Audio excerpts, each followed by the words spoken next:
The day the aliens landed, humanity expected many things. Independence Day-style explosions.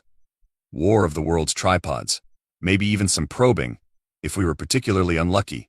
What we didn't expect was to be laughed at. "Oh, how perfectly charming," Ambassador Proc declared, adjusting his translucent monocle-like sensory apparatus while examining Earth's first official delegation. "Your species has managed spaceflight despite such diminutive physical attributes. Simply adorable." The gathered world leaders shifted uncomfortably in their seats at the United Nations. The president of France muttered something that definitely wasn't diplomatic under his breath. Even the typically unflappable Secretary General looked like she was considering an early retirement. I watched it all unfold on the ancient TV in my office at the Greater Miami Zoo, feet propped up on my desk, wondering if I should have called in sick today. The name's Jack Thompson, and until about 6 hours ago, my biggest concern had been keeping the flamingos from staging their weekly protest over the quality of their shrimp. "Your natural fauna is particularly endearing," Proc continued, his translucent skin rippling with what we would later learn was patronizing amusement. "Such soft, gentle creatures. Nothing like our mighty Vazari warbeasts." That's when they showed the footage of their so-called apex predators now. I've spent 20 years working with dangerous animals, and I've seen things that would make most people need a change of pants. But these Vazari warbeasts? They looked like someone had taken a T-Rex, a tank, and a particularly angry lobster, thrown them in a blender, and hit puree. Observe, Proc's voice crackled through the TV speakers as holographic footage played behind him. A warbeast tore through what appeared to be a reinforced titanium wall like it was wet cardboard. Our bioengineered masterpieces, the pinnacle of evolutionary perfection. I was about to switch off the TV when my phone rang. It was Dr. Luna Martinez, our behavioral specialist, and the only person I know who could make a lab coat look intimidating. "Jack, are you seeing this pompous parade of extraterrestrial ego?" "Hard to miss it, Luna. Pretty sure this is playing on every channel, including the Food Network. They're completely dismissing Earth's ecosystem. Did you hear what that transparent twit said about our soft predators? I've seen you need 3 trank darts just to make our male lion slightly drowsy." I was about to agree when Ambassador Proc's voice hit a particularly grating pitch. "We find it simply precious that you maintain preservation facilities, zoos I believe you call them, for these docile creatures. On our worlds we display only the most lethal specimens." That's when the idea hit me. The kind of idea that either gets you fired or goes down in history. Usually both.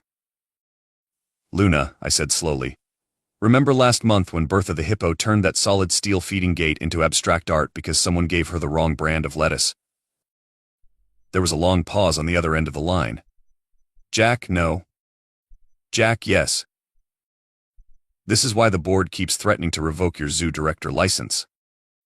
Actually, that's because of the incident with the penguins and the golf cart, and we agreed never to speak of that again." I sat up straight, warming to my plan. "But think about it, these aliens are strutting around like they own the place because they think Earth is full of pushovers. Maybe it's time we showed them what a real Earth heavyweight can do." "You want to pit one of our animals against their bioengineered war machines? Have you been drinking that weird tea the lemur keepers make again?" Before I could defend my sobriety and brilliant plan, the TV caught my attention again. Ambassador Proc was making some grand announcement. "To demonstrate our superiority and cement our dominion over your charming little world, we hereby issue a challenge. 1 specimen of your choosing against our finest warbeast. The victory conditions are simple survival or surrender." The UN erupted into chaos. Military leaders were already arguing about which weapons systems to deploy. Scientists were frantically running calculations. Politicians were doing what politicians do best, looking important while contributing nothing. But I just smiled, already reaching for my phone to call the emergency number for the UN Secretary General's office. I had it on speed dial after the aforementioned penguin incident went viral. "Luna," I said, "how fast can you get Bertha camera ready? I think it's time to show the galaxy why you don't mess with Earth's wildlife." "I hate you so much right now," she sighed, but I could hear her already walking toward the hippo enclosure. "When this goes horribly wrong, I'm telling everyone this was your idea. When this goes brilliantly right, I expect full credit and a parking spot closer to the coffee machine." As I hung up, Ambassador Proc's laughter echoed from the TV one more time. They really should have done their homework about Earth's wildlife before getting so cocky. After all, hippopotamuses kill around 500 people per year in Africa, and that's just because they're in a mildly bad mood most of the time. I wondered how they'd handle one that was actually motivated to fight. Or aliens. They had no idea what they were in for. But they were about to learn why humanity survived on a planet full of creatures that could literally eat us for breakfast. We're not at the top of the food chain because we're the strongest. We're here because we know exactly how terrifying our fellow Earth residents can be. And we're just crazy enough to try and make them our allies. Time to show the galaxy why you don't underestimate Earth's soft animals. Especially not the ones that can bite a crocodile in half just because they woke up feeling cranky. Getting the UN Security Council to agree to let a hippopotamus represent Earth in an interstellar combat challenge was exactly as difficult as you'd expect. Mr. Thompson, the Secretary General, pinched the bridge of her nose. You're suggesting we stake the fate of our planet on a semi-aquatic mammal whose primary activities include eating grass and taking naps. With all due respect, Madam Secretary General, you're forgetting their third favorite activity, turning anything that annoys them into modern art. Very messy modern art. The emergency session was being held via video conference, which meant I got to watch 28 world leaders simultaneously question my sanity in different languages. The Russian president was particularly creative with his metaphors. Perhaps Ambassador Proc interjected, his transparent form rippling with what I was starting to recognize as their version of suppressed laughter. Your zookeeper requires a demonstration of our war beast's capabilities. The holographic display activated again, showing their pride and joy in action. The creature moved like lightning, despite being the size of a small house. Its armored hide deflected energy weapons, while its multiple sets of serrated mandibles could apparently crush tungsten steel. Impressive, I admitted. Now, would you like to see what happened when someone gave our hippo the wrong lunch last month? Luna, bless her scientifically precise soul, had the footage ready. The security camera video showed Bertha, all 4 tons of her, reducing a reinforced steel gate to scrap metal, because someone had substituted romaine lettuce for her preferred iceberg. The gate had been rated to hold back an angry bull elephant. The Chinese premier leaned forward. Your creature did this. Over lettuce. To be fair, I added. It was Tuesday. She's usually more relaxed on Wednesdays. A murmur went through the assembled leaders. Ambassador Proc's rippling had taken on a slightly different quality, less amusement, more uncertainty. Surely you jest, he said. This hippopotamus appears to be nothing more than a rotund herbivore. Luna, who had been quietly seething beside me, finally snapped. That rotund herbivore has a bite force of 1,800 psi, can run at 19 miles per hour, and a skin thick enough to deflect most small-caliber bullets.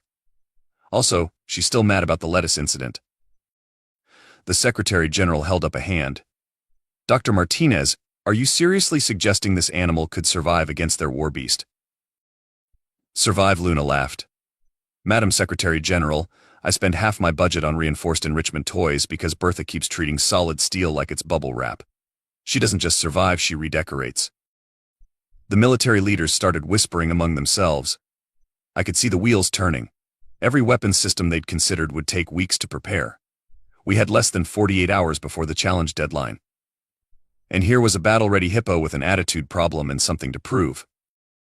Mr. Thompson, the Secretary General, said slowly, if we agree to this unique proposal, can you guarantee your hippo will fight? I thought about all the times I'd seen Bertha charge at things that annoyed her. The concrete walls she'd dented. The steel pipes she'd bent. The way she'd once scared a National Geographic film crew so badly they'd left all their equipment behind and set a new land speed record running to their van.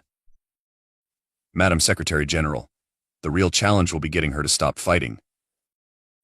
Ambassador Proc's translation device made a sound suspiciously like a scoff.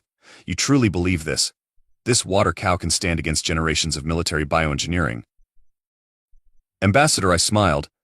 Has anyone ever told you that you sound exactly like a squeaky dog toy when you're condescending? Because Bertha hates squeaky dog toys. We had to ban them from the entire zoo after the incident. The Secretary General raised an eyebrow. Do I want to know about the incident? Let's just say we're still finding pieces of rubber toys in places that defy the laws of physics. After another hour of debate, which mostly consisted of military experts arguing about hippo statistics and Ambassador Proc making increasingly nervous squeaky toy sounds, the decision was made. Earth would be represented by Bertha the hippopotamus, 4-time winner of the zoo's most likely to need an anger management class award. As we left the video conference, Luna turned to me. You do realize we now have less than 2 days to prepare a Hippo for interstellar combat. Look on the bright side, I offered. At least we don't have to worry about making her more aggressive. No, we have to worry about containing her aggression so she doesn't decide to take out the audience after she's done with the warbeast. Luna checked her tablet. Also, we're out of iceberg lettuce. I felt the color drain from my face. Please tell me you're joking. The supply truck got delayed. Something about aliens causing traffic jams with their landing ships. Right, I sighed, pulling out my phone. I'll call in every favor I have with the local grocers.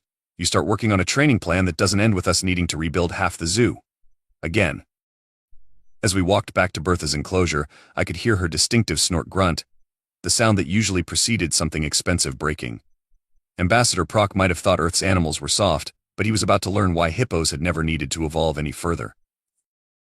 They were already perfect killing machines. They just happened to enjoy lettuce on the side. Training a hippopotamus for interstellar combat is exactly as ridiculous as it sounds, especially when your training facility is just the hippo enclosure with some hastily added modifications. Remind me again why we're doing this, Luna asked, watching as our maintenance team attempted to set up what they insisted was combat-ready equipment but looked suspiciously like pool toys painted in military colors. Because the alternative was letting the military handle it, and their plan involved strapping lasers to Bertha's head. You're joking. I wish. They had diagrams and everything. Someone even suggested a tiny tank turret. Bertha watched us from her pool, occasionally releasing bubbles that seemed to express her opinion of the whole situation. The Vezari had given us exactly 48 hours to prepare our champion, apparently assuming we'd need the time to mobilize some kind of advanced weapons system. Instead, we were spending it trying to convince a hippo that the alien warbeast would be more annoying than missing lunch. All right, Luna said, consulting her tablet. I've analyzed the warbeast footage. Their primary attacks seem to be charges, bites, and using those mantis-like front limbs. Bertha's already naturally equipped to counter most of that, but we need to make sure she stays focused on the target. So basically, we need to make her angry, but not too angry. Precisely. Like the Christmas party incident, but with less property damage. We'd agreed never to discuss the Christmas party incident in detail, but the story still circulated among new zoo employees as a cautionary tale about mixing hippos and inflatable decorations. The training session started smoothly enough. Bertha was surprisingly cooperative, especially after we promised her a triple serving of her favorite snacks. The problems began when Ambassador Proc decided to make a surprise inspection. I simply must observe your preparation methods, he announced, materializing at the enclosure with his entourage. Though I confess, I see little evidence of any serious. Oh my, what is that horrific sound? The horrific sound was Bertha's warning grunt, a noise somewhere between a foghorn and a motorcycle engine. She'd immediately fixed her eyes on the ambassador, particularly his shimmering, translucent form that just happened to move like the rippling water toys she loved to destroy. Fascinating, Luna muttered, taking notes. She's displaying the same aggressive response she showed toward the animatronic dinosaur display last year. The one that's now buried somewhere in the concrete foundation. Exactly. Exactly. Ambassador Proc adjusted his sensory apparatus nervously. Surely this is not your intended combat strategy? The creature appears to be merely wallowing. Bertha chose that moment to demonstrate why hippos don't actually wallow, they lurk. 4 tons of irritated hippopotamus erupted from the water with the speed and grace of an Olympic swimmer, if Olympic swimmers could bite through steel, and had a personal vendetta against anything that moved. The ambassador's security detail set a new galactic record for fastest tactical retreat. Most irregular, Proc called out from behind a convenient concrete barrier. Most irregular indeed. Our warbeasts are precision-engineered killing machines. This is merely chaotic violence. Actually, Luna replied, still taking notes, this is her showing restraint. She usually goes for a second charge. Second TA. The barrier didn't survive Bertha's follow-up attack. After we'd convinced Bertha to stop redecorating the enclosure with pieces of alien technology and possibly classified diplomatic equipment, I found myself facing a very ruffled ambassador. This is highly unconventional, he sputtered. Where is your training regimen? Your combat protocols? Your strategic planning? Ambassador, I gestured to where Bertha was now peacefully enjoying her reward lettuce. Have you ever heard the Earth saying, if it ain't broke, don't fix it? I failed to see the relevance. Hippos have survived on Earth for millions of years without any upgrades, bioengineering, or tactical training. Know why? Because they're already perfect at what they do, making other things stop existing when they get annoyed. Luna joined us, reviewing her notes. Based on today's performance metrics, I'd say Bertha is actually exceeding our expectations. She's showing a 43% increase in response speed when presented with Vasari-like stimuli. Meaning she really doesn't like how your people look, move, or sound. No offense. The ambassador's skin rippled in what I was starting to recognize as their version of a cold sweat. Perhaps we should consider a more suitable venue for the upcoming contest, one with significantly reinforced barriers between the combat area and the diplomatic observation section. Oh, don't worry, I assured him. We've already got that covered. Though you might want to sit in the back row. Just in case. As Proc hurriedly departed to attend to urgent diplomatic matters, Luna reviewed the day's footage. You know, we might actually have a chance at this. Bertha's showing all the signs of being combat ready. Luna, she's been combat ready since the day she figured out she was bigger than everything else in the zoo. We're not training her to fight, we're training her to fight the right target. And the psychological warfare angle seems to be working too. Did you see how the ambassador's color changed when Bertha did her water-clearing snort? To be fair, that snort has made braver beings than him reconsider their life choices. Remember the wildlife documentary crew? You mean the ones we had to rescue from the roof? Those would be the ones. We watched as Bertha settled in for her afternoon nap, looking about as dangerous as a particularly large sofa. That was the thing about hippos, they didn't need to look dangerous. They just needed you to get close enough to realize your mistake. Tomorrow we'd transport her to the designated combat zone in the Sahara. The whole world would be watching. The fate of Earth would rest on the shoulders, metaphorically speaking, of a hippo whose greatest achievement to date was holding the zoo record for most infrastructure damage in a single tantrum. Somehow, I liked our odds. Hey Luna, I said, watching Bertha doze, want to bet the aliens don't even make it to the actual fight before reconsidering this whole challenge thing? No bet. But I will bet you a month's worth of coffee that Bertha tries to eat their transport ship. Looking at our peaceful, napping champion, I considered the betting odds. Make it 2 months' worth, and you're on. Transporting a hippo to the Sahara Desert sounds like the setup for a bad joke. Doing it while the whole world watches and an alien civilization waits to unleash their murder beast? That's just Tuesday at my zoo. The good news, Luna announced, reviewing our logistics plan, is that the military has provided us with their most advanced transport helicopter. The bad news is that Bertha hates flying even more than she hates squeaky toys. More than the time we tried to give her a pool floaty. Remember the evacuation drill we had to do after that? Imagine that, but at 10,000 feet. The transport zone looked like a cross between a military base and a circus. News crews from every nation crowded behind hastily erected barriers. Bookmakers were taking bets on everything from fight duration to how many alien diplomats would faint. I spotted at least 3 different film crews claiming to have exclusive rights to Hippo vs. Aliens: The True Story. Commander Vex, the Vasari's military leader, stood watching our preparations with an expression that somehow conveyed disdain despite his face being mostly transparent. Your transport methods seem primitive, he observed as our team prepared Bertha's traveling crate. Our warbeast arrives in a state-of-the-art stasis chamber designed to maintain peak combat readiness. Yeah, I watched Bertha eye the commander like she was mentally measuring him for a coffin. Well, our transport method is designed to maintain peak crankiness, so I guess we both have our priorities. The loading process went about as smoothly as you'd expect when trying to convince 4 tons of semi-aquatic attitude problem to enter a flying box. The helicopter pilots, who'd apparently drawn the shortest straws in military history, kept checking their safety harnesses and making peace with their gods. Status report, I asked Luna as she emerged from checking on our champion. She's eaten the first 3 stress toys we gave her, tried to redecorate the crate walls, and is currently giving everyone what I can only describe as the hippopotamus equivalent of a death glare. So, normal Tuesday behavior. Pretty much. The journey to the combat zone took 2 hours, during which we learned several interesting facts about hippo air travel. Bertha's motion sickness bags needed to be industrial strength. The sound of an angry hippo carries remarkably well over helicopter rotors. Experienced military pilots can, in fact, be reduced to nervous wrecks by angry hippo noises. We arrived at the designated battleground, just as the Visari were unloading their champion. Their transport pod looked like something out of a sci-fi movie, all gleaming metal and pulsing lights. Ours looked like a shipping container that had gone 10 rounds with an angry sledgehammer. From inside, "Behold," Commander Vex announced to the assembled crowd, "our ultimate achievement in biological warfare, the apex predator of the galaxy." A loud bang from our container interrupted his speech.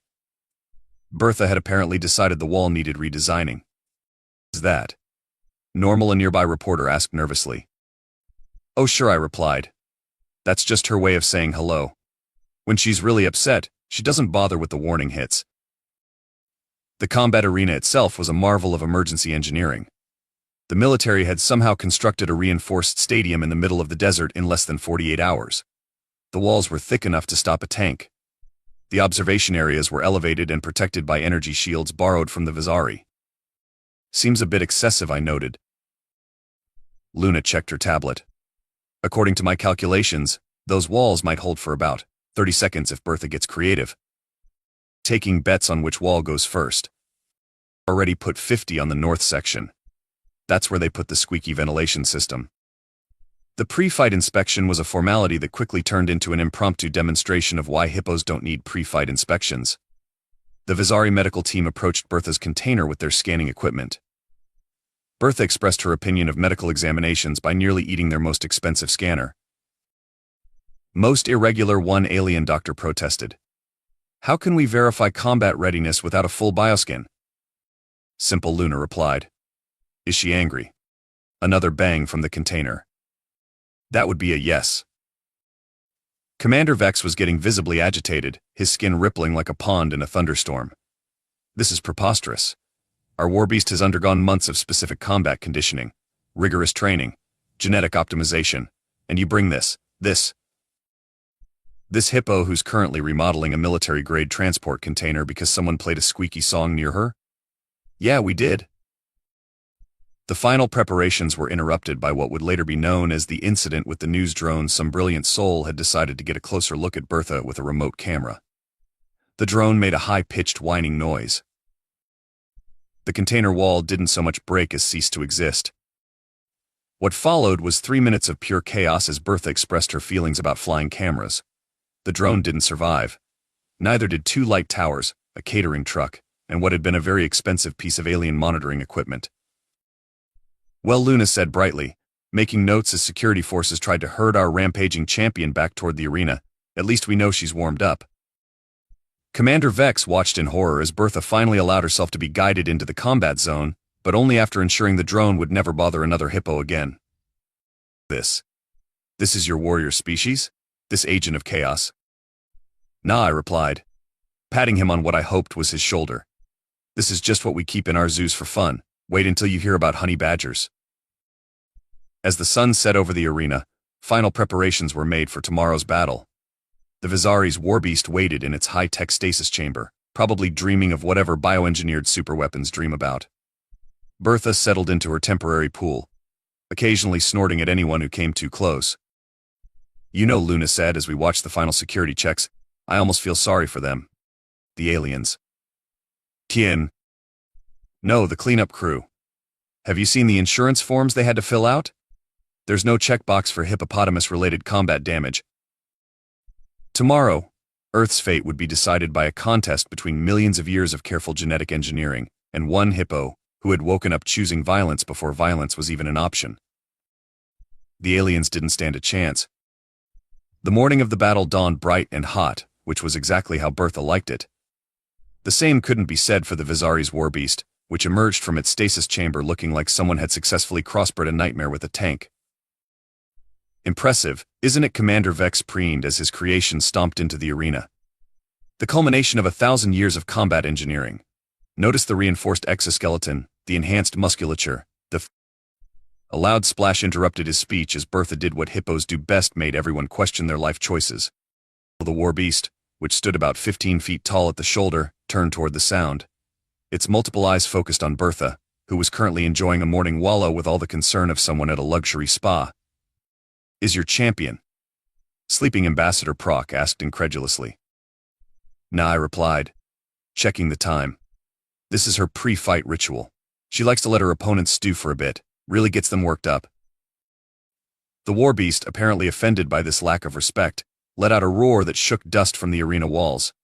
Bertha responded by blowing bubbles in her pool. Most irregular Proc's skin was rippling so fast he looked like a living lava lamp. This is a ritual combat, a test of supreme biological engineering. Your champion must. Must what? Luna interrupted, not looking up from her tablet. Follow your ritual combat rules. Sorry, Bertha doesn't do rules. She barely does suggestions. The war beast began stalking around the pool, its mantis-like front limbs clicking ominously. Each step left small craters in the reinforced ground. Its biomechanical armor gleamed under the desert sun. Multiple rows of teeth churned like biological chainsaw blades. Bertha yawned. Perhaps Commander Vex suggested hopefully your champion wishes to forfeit? There would be no shame in. The rest of his sentence was drowned out by the sound of 4 tons of hippopotamus suddenly deciding that nap time was over. Here's the thing about hippos: they don't surface from water so much as they explode from it. Bertha erupted from her pool like a cork from a champagne bottle, sending a wave of water high enough to give the Vezari's precious warbeast its first ever bath. The alien creation stumbled back, obviously not designed for impromptu swimming lessons. It recovered quickly though, falling into what was probably a textbook combat stance, its targeting systems locked onto Bertha, who had waddled onto land with all the deadly grace of a wet sofa. Begin the combat, Commander Vex ordered. The warbeast charged. Now, I've seen a lot of bad decisions in my career at the zoo. I once watched a teenager try to take a selfie with our grumpiest gorilla. I've witnessed multiple attempts to feed the penguins unauthorized snacks. But charging head-on at an irritated hippopotamus? That's a special kind of mistake. The collision that followed would have made physics professors weep.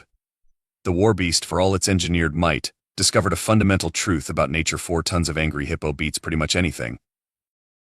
Bertha didn't just meet the charge, she welcomed it. Like a sumo wrestler who'd been promised an all-you-can-eat buffet, she planted her feet and absorbed the impact with the kind of casual disdain usually reserved for unwanted diet suggestions. The warbeast bounced off. The silence that followed was broken only by Luna's furious note-taking. Impossible. Commander Vex's skin had gone almost completely transparent. The impact force should have. He never finished that sentence because Bertha decided it was her turn. Here's another fun fact about hippos: they don't actually fight. Fighting implies some sort of contest. What hippos do is more like aggressive redecorating, with everything around them being the decoration. The warbeast discovered this the hard way as Bertha's jaws capable of opening to 150 degrees and delivering enough bite force to crush a small car clamped onto one of its armored legs. What followed was less of a battle and more of a demonstration of why hippos don't need to evolve. The warbeast's supposedly unbreakable armor crumpled like tinfoil. Its enhanced regeneration meant nothing against Bertha's policy of remove first, ask questions never. Its advanced neural network probably had just enough time to file a strongly worded complaint before Bertha decided to test if alien bioengineering was waterproof. Spoiler alert, it wasn't. Should we? Should we stop this? Ambassador Proc asked weakly as Bertha systematically dismantled 1,000 years of careful genetic engineering. Stop it. Luna looked up from her notes.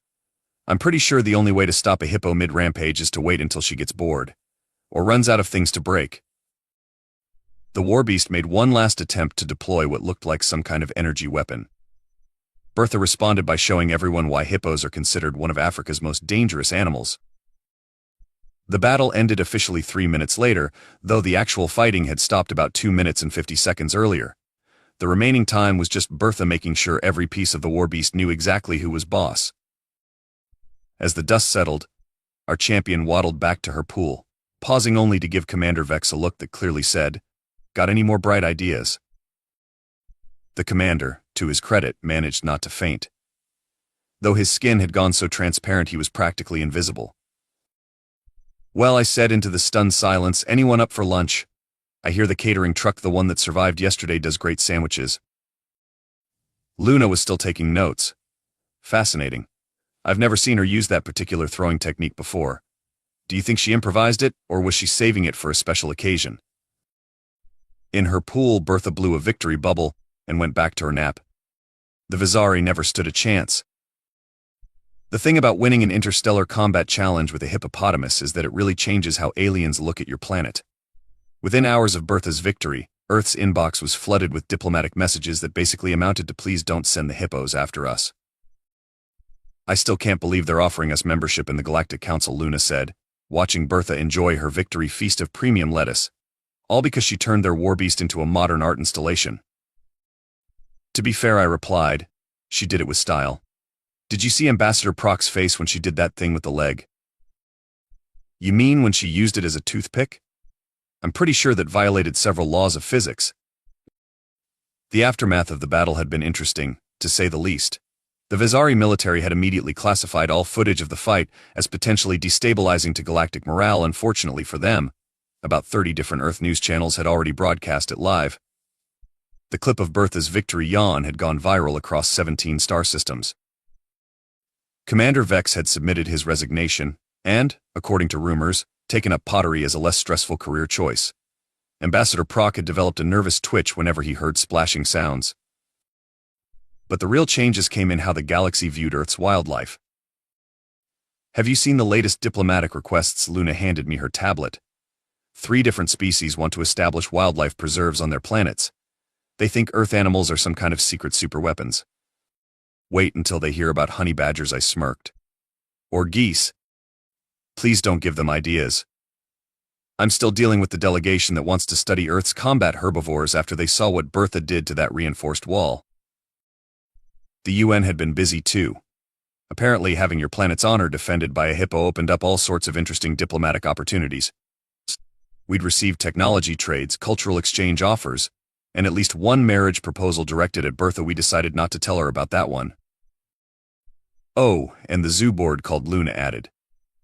"They want to know if we can trademark Home of Earth's Champion for our marketing materials." "Did you tell them about the renovation costs?" "You mean the victory celebration remodeling that Bertha did to her enclosure?" I listed it under essential combat training facilities in the budget. Bertha, meanwhile, had become something of a celebrity. Tourism at the zoo had skyrocketed, though visitors had a curious tendency to maintain a very respectful distance from the hippo enclosure. The gift shop couldn't keep up with demand for Bertha plushies, though we had to recall the first batch because they squeaked. You know what the funniest part is? I watched as Bertha dozed in her pool, occasionally snorting bubbles that made nearby alien observers flinch. She has no idea she saved Earth. She just had a normal Tuesday, got some exercise, and earned extra lettuce. Speaking of normal, Luna pulled up another report. "Remember how you mentioned honey badgers to that science delegation?" "Yeah. Well, they did some research. They're now convinced Earth is some kind of warrior planet where even the smallest animals are deadly weapons. The report specifically mentions something about tactical assault weasels." I couldn't help laughing. Should we tell them about platypuses? The venomous egg-laying mammals might blow their minds. "Let's save something for the next interstellar crisis." Luna paused, then added, "Though I did hear the Australian delegation offering to host the next challenge if anyone's brave enough to try again." In her pool, Bertha shifted slightly, sending a small wave of water over the edge. 3 alien diplomats who had been standing too close set a new speed record backing away. "You know, I'm mused. Maybe this is why humans ended up running this planet. Not because we're the strongest or the smartest, but because we're the only species crazy enough to look at something like a hippopotamus and think, yeah, I bet I could work with that." Luna nodded. "That, and we're the only ones who figured out they like lettuce." As if on cue, Bertha emerged from her pool for afternoon snacks, moving with the casual confidence of someone who had recently rearranged the galaxy's understanding of Earth's place in it. The waiting crowd of alien observers maintained what they hoped was a safe distance, though based on what we now knew about hippo land speed, they were still probably too close. "Should we tell them about elephants?" Luna whispered as we watched the aliens take careful notes on Bertha's behavior. "Nah," I replied. "Let them figure it out themselves." Though I did send that one particularly annoying ambassador a link to some cassowary videos. You're evil. I prefer tactically innovative. And so Earth entered a new era of galactic diplomacy, backed by the most effective deterrent in the galaxy, the knowledge that somewhere on our planet there was a hippo who had literally chewed up and spat out their best bioengineered weapon, and then taken a nap like it was no big deal. The rest of the galaxy might have super advanced technology, faster than light travel, and energy weapons. But we had Bertha. And really, that's all we needed. Plus lettuce. Definitely needed the lettuce.